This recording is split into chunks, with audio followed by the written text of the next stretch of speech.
S'il vous plaît, donnez-moi le parfum le plus cher que vous avez. La vendeuse connaît bien cette phrase, car pendant les semaines avant Noël, des armées de maris pressés viennent dans les magasins pour acheter un cadeau soi-disant choisi avec beaucoup d'amour. Ce que la plupart des gens ignorent, ce qui semble être un parfum exclusif de New York ou Paris, a son origine en Allemagne, dans le sud de la Basse-Saxe, à Holzminden sur la Weser.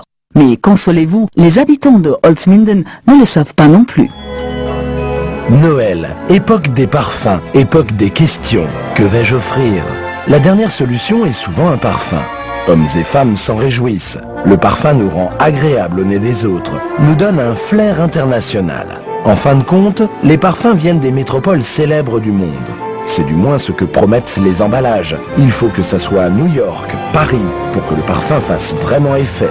Tu parles. Le bled de province Holzminden, sur la Weser, est la capitale secrète des bonnes odeurs. Et d'ailleurs, si secrète que les habitants de Holzminden n'en ont pas la moindre idée. Oui, c'est plutôt tranquille ici. Une vraie petite ville tranquille. Mais pas si tranquille que ça. Car c'est à Holzminden que les parfums les plus célèbres dans le monde sont créés. La seule société Amann et Reimer emploie 15 nez créatifs qui sentent sans arrêt de nouveaux parfums à la demande de Armani, Lagerfeld et compagnie. Par exemple, un client peut nous dire « Il veut sortir un nouveau parfum pour une femme très sûre d'elle, participant à la vie active, qui doit s'imposer dans un monde d'hommes, mais qui est quand même très féminine. » On décrit aussi avec des accessoires masculins comme la cravate, mais quand même en costume.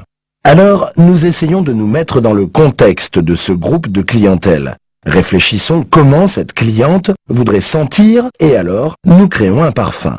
Le capital du mélangeur de parfums est son nez, qui a été entraîné pendant un apprentissage qui dure 5 ans. Nous travaillons avec environ 2000 odeurs différentes et chaque parfumeur devrait toutes les connaître. Ça peut durer un certain temps avant que le parfum soit composé. Nous développons une idée, comment ce parfum pourrait être, faisons un mélange de base, allons avec cette idée de base qui n'est pas encore prête chez le client, sentons ensemble, le client nous donne son impression, trouve l'idée bonne, souhaite qu'il soit un peu plus vert, qu'il ait un peu plus d'esprit, alors nous améliorons, modifions la création, retournons chez le client et ça peut durer assez longtemps. Pour le produit final, le travail précis du nez est terminé. L'ordinateur mélangeur organise de façon très peu romantique la production en masse de l'huile de parfum. Elle sera diluée avec plus ou moins d'eau et d'alcool pour plus ou moins de concentration si l'on doit obtenir une eau de toilette ou un parfum.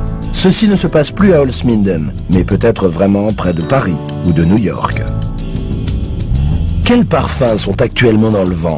Chez les femmes, les parfums légers fleuris aux fleurs blanches, avec de légères notes fruitées vertes arrivent, ainsi que les parfums unisexes. Quoi qu'il en soit, tous ces parfums ont un point commun. Ils taisent honteusement leur origine provinciale, avec raison.